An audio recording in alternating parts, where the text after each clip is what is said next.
Journey into a world where the art of fly tying transcends time, preserving the intricate legacy of its greatest masters. Each meticulously crafted fly, a testament to unparalleled skill and innovative design, awaits your discovery. This is the Masters Fly Tyers Archives.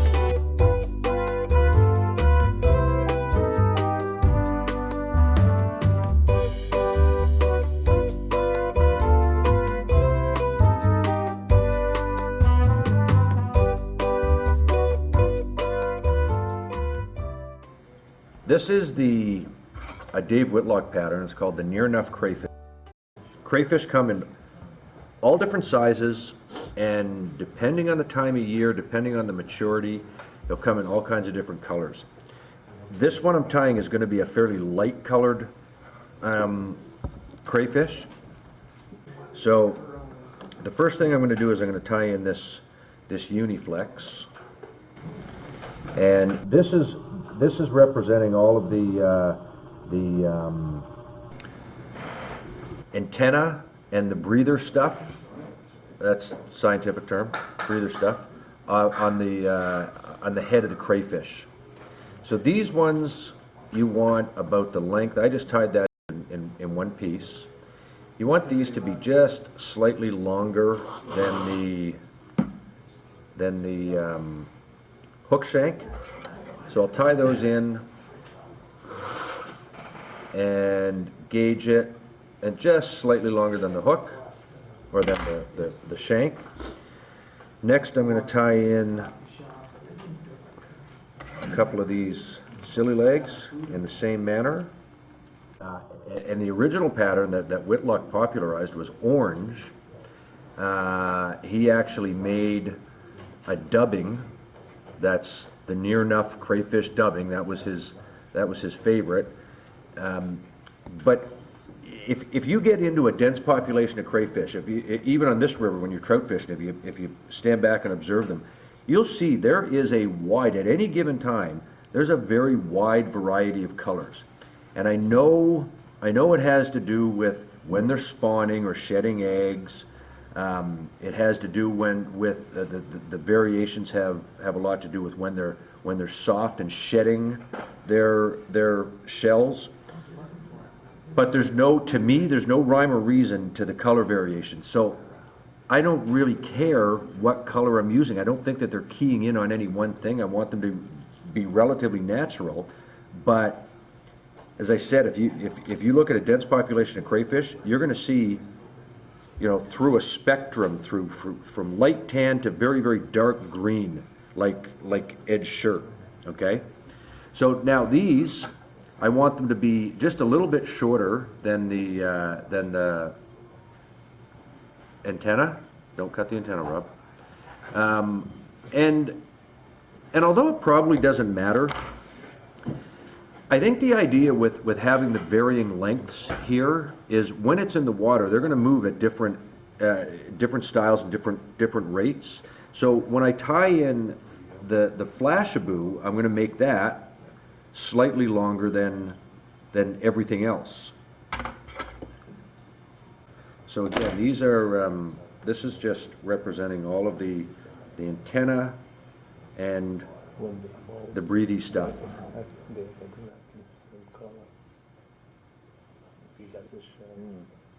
Which apparently is a in the sense of the fly. It's the head. Now, I'm going to make these slightly longer than the original Uniflex antenna. And that's that. And yes, Ed, to answer that question, the eyes on this fly are at the front, but they're not acting as eyes. Dave normally painted his eyes to the same color that he was using, but I haven't found it makes a big difference. This is mainly for weight and to keel it, okay? But he normally dipped them in a brown. If he was tying the brown color, he normally dipped them in a brown paint. And if you look at the commercially purchased patterns, the eyes are always the same color as the fly. I haven't found it makes a big difference. All I've done is just taken a lighter to this and just let it ball up, and if you move it back and forth, it won't fall off to one side.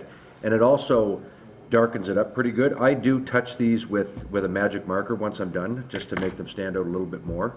But I want these to be about half, not quite half the length of the hook. And I'm also going to bend them over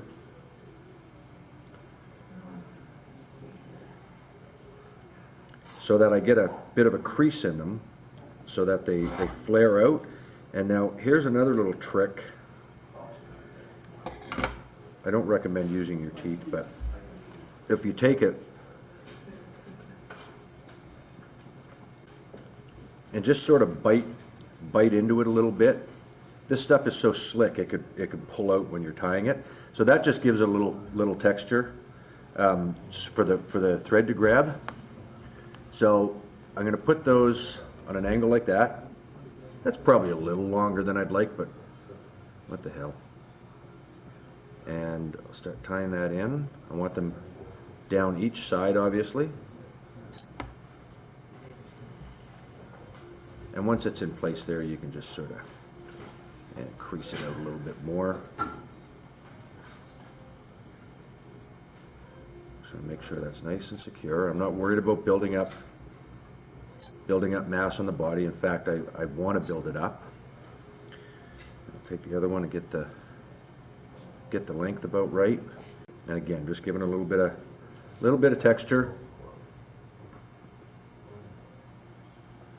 He's a little wonky. He's got one eye is slightly longer than the others, but nobody's perfect, right? Nothing in nature is perfect.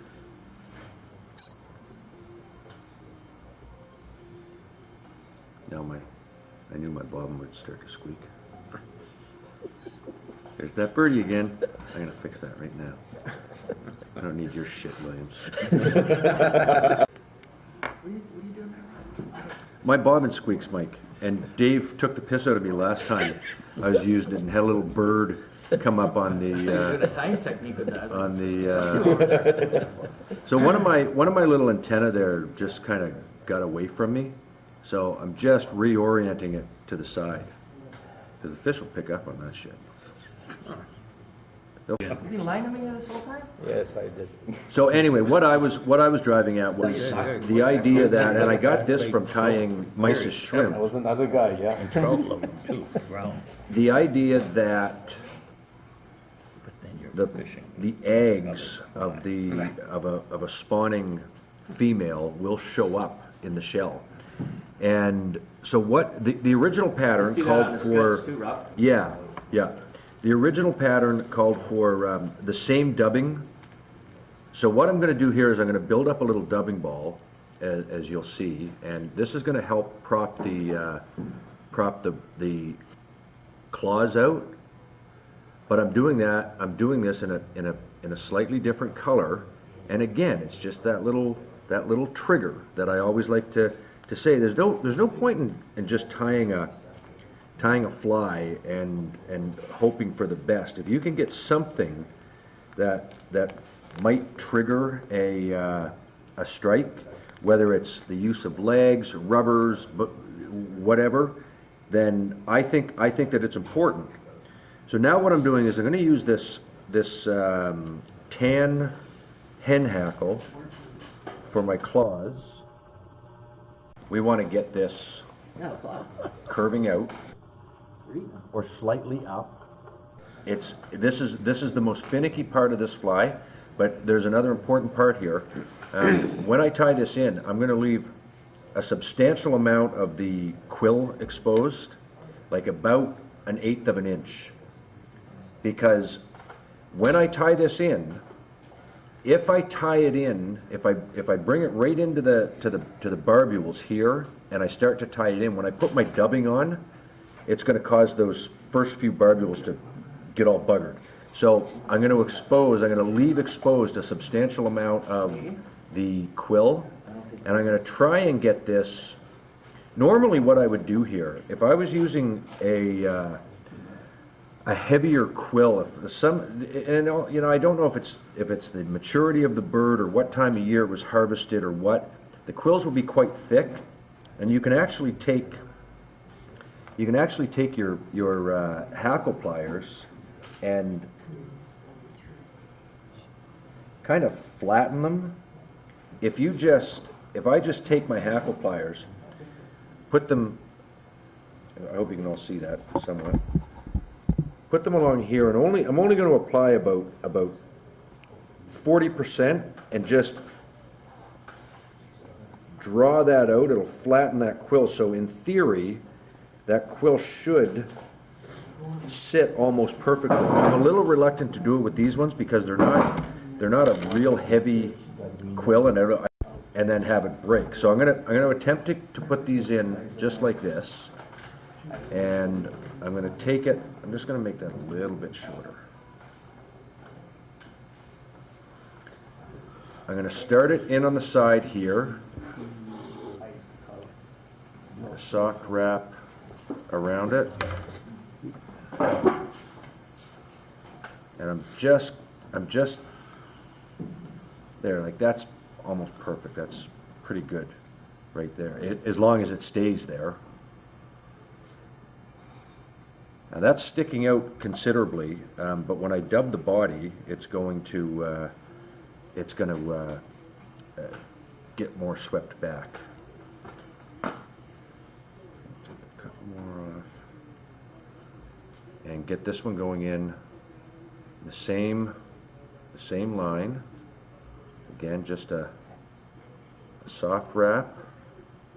Hope for the best. See, sometimes it just works out. Yeah. Very seldom, but It looks like I get a lot of movement on it. I'm pretty happy with that. Just looks like an orchid. Yeah. He's gonna put a new sign in the window. Rob Heel, fly builder.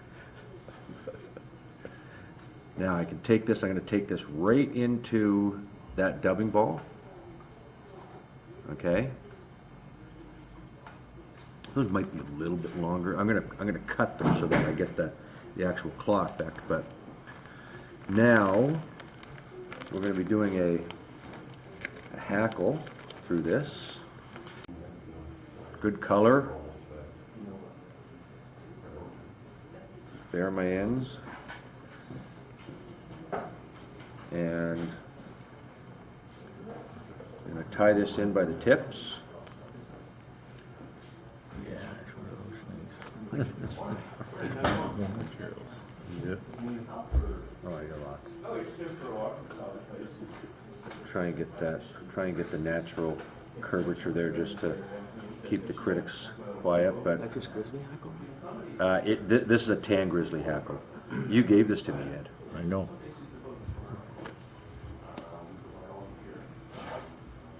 And again, secure it. And here I'm just using the natural hare's ear. It has good modeling. And again, I'm not worried about being too light. You can always, I say I'm not worried about being too light. Always keep in mind when you're dubbing, you can always add dubbing, you can always go back and add a little bit and fill in gaps. You can't take it off once it's on the fly. So if you see here, I'm just, when I got that in there, see I got that big ugly gap there? I'll just fill that in with a little bit more, just to even it out. You don't use wax because you're just showing us first. I don't very often use wax at all, Chris. When I'm touch dubbing, I'll use a tacky wax, but I usually have a little cup with a piece of wet paper towel in it, or a sponge. But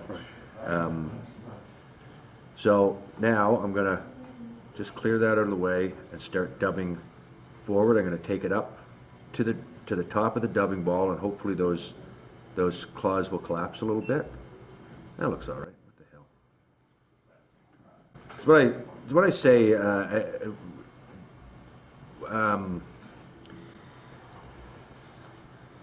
Again, I'm making reference to Ian Martin, but I have learned a lot from him over the years.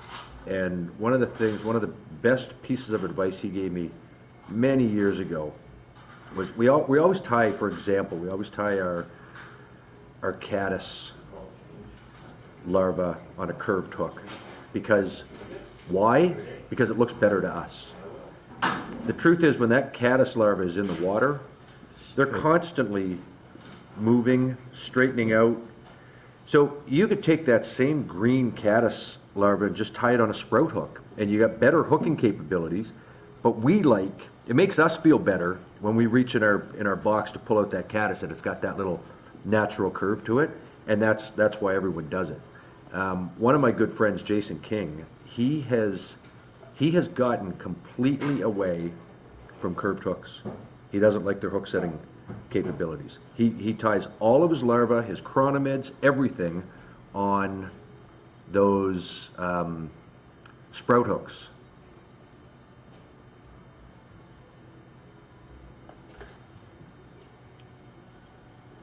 Oh shoot, you know what, I forgot one thing, but I can't go back now. Normally what the recipe calls for, now I'm buggered, I might as well just go home. The recipe calls for this little beard just before that dubbing ball ahead of and what I would use in this case is just a little bit of this rabbit's foot, and it's just a short little. If you look at a crayfish, they actually have this goofy little. It's just breather stuff. It's gills, I would assume. I forgot that. This fly won't catch a fish with a shit, but I'd be remiss if I didn't come back and tell you. So You have to do some editing on this, don't you, David? No. Censorship. No. You have to put a censorship note at the beginning. it's a family show. Okay, so now I'm gonna take this forward. Start with one full wrap on the back, and then nice and even.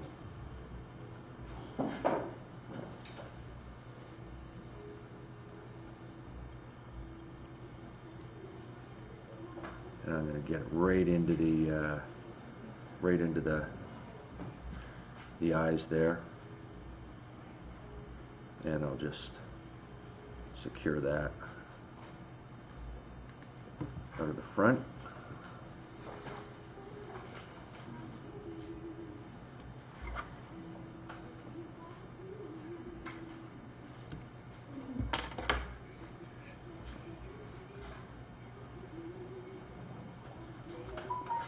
Some more dubbing.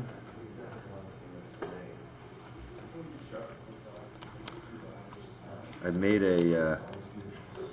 made a commitment this year to tie a whole bunch of flies with dryer lint. Every time I go to the dryer and I pull that friggin' lint screen out. It looks so good. Some of it's different colors. I did, yeah. I have this beautiful Oxford jacket that my friends and family got me for my 50th birthday, and in the pocket lining was a whole pile of loose wool fibers, just the perfect size for a caddis, and they're all kinds of cool mottled colors, greens and various olives and browns. So every day I'd come in and grab a handful and stick them up my thing, and I tied flies for it. So I call it the Oxford caddis. But yeah, I keep saying I'm gonna, and I always end up throwing the lint away. But sometimes if you got the right colors in there, you get the most wonderful dubbing colors, and it's cheap. I could put it in here and packages and sell it for $5 a bag. Call it Rob's Custom Blend, yeah. But there is a fly. There is a number of guys that have this. I know Graham Bristow swears by it, and me being of Scottish descent, whatever it takes to save a buck. My grandfather would be smiling at me in his grave. So I've put again a substantial noodle on there, and I'm going to cross wrap this a few times to get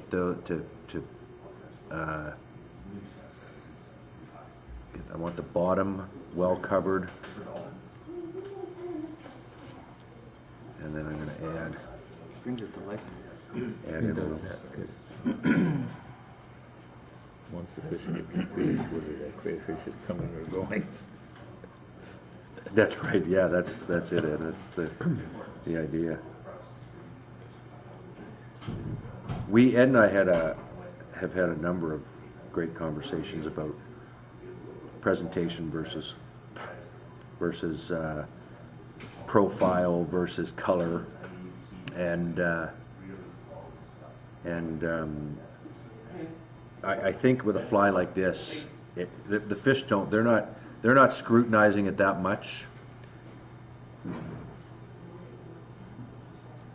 I want a little bit more on there just to make that a little more robust. And Ed told me a story. I don't know if you read it or if you were with them. The guy that fish tied the red No, it's fuchsia. mayfly, It was a fuchsia, fuchsia, and it was a Hendrickson, and I Okay. was with them and on the batting kill. and caught fish on a fuchsia colored fly. A couple of years ago, a friend of Mike's and mine, he's a physician, Adam Wilson. Wilson, yeah. I had guided him during the day, and we had a friggin' dynamite day. We were up top, and we'd hooked 4 fish in that 20-inch plus range, and lost them all before he finally landed one. But it was just one of those nights where he landed one about 18 inches, then he hooked these 4 other fish, and then finally landed one. But that night, I left because we were done, and he went downstream, got to the pool, and there was 4 or 5 big fish rising. He didn't have much in the way of trout flies. He had this blue pseudo mayfly thing, but it was blue. He kept the fly to show me, and he took one of these. He took one of these big fish off the surface with a blue mayfly. So, yeah, it's who knows. This again is just a little it's been referred to as the mohawk, but it's just again a little more animation in the front of the fly. I'll come in and cut that off,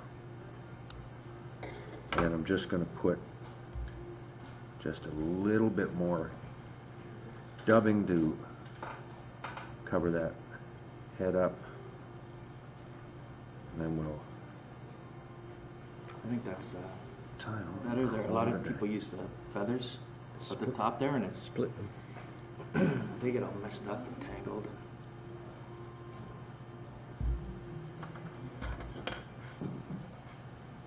Whitlock will occasionally take it down And I'm just going to come in behind the mohawk at the base of that. and We did so flare it. whip finish it, get it standing up just a bit. I whip finish the shit out of my flies because I don't use head cement very often. Now, you want to do this in segments until you get it right. That's not quite enough.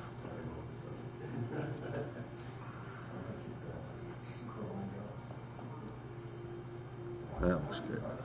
Boy, that's gonna fool them. And there is Get a shot of the that. We'll walk up the wall. the Dave Whitlock Close enough. near enough crayfish.